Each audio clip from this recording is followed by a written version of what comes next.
It is a point worth noticing, by any student of strategy, that while the wobbly and working solely for effectiveness in lowering civilian morale worked upon sound principles, yet the destruction of the wobbly by Sergeant Walpole and Flight Cadet Ryerson immediately repaired all the damage done.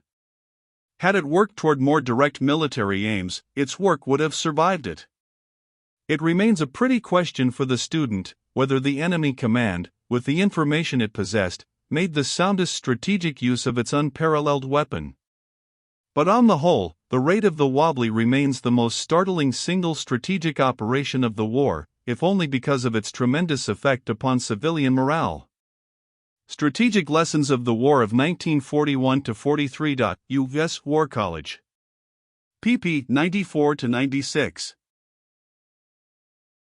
A major general climbed out of a staffed gyrocar and waded through mud for half a mile, after which he, in person, waked two sleeping men. They were sprawled out in the puddle of rain which had gathered in a torn-away tread from the wobbly.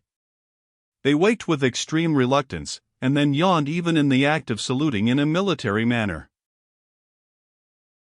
"Yes, sir," said Sergeant Walpole, yawning again. "Yes, sir, the bomber's VE gone.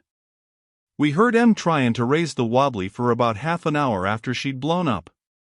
Then they cut off. I think they went home, sir. Most likely, sir, they think we used some new dinkus on the wobbly. It ain't likely they'll realize they blew it up themselves for us." The Major General gave crisp orders. Men began to explore the wobbly, cautiously.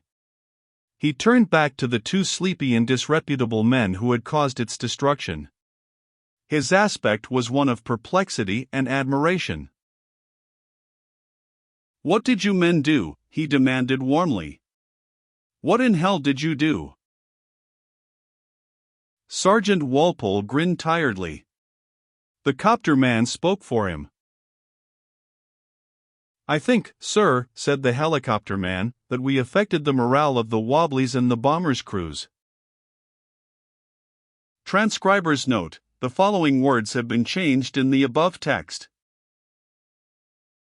Page 404 closed diesel tramp edged closer inshore. Page 405 Though hell, Sarge, I thought why we're blown to little eggshells. Page 414 Moral morale effect, said the Major General. Page 417 pp. 93, normalized to match other epigram styles. War College.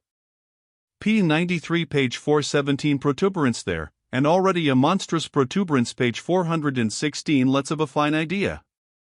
Let's get some rockets. Page 411 Hysteresis and it gets hot and cooks things. Hysteresis. The same.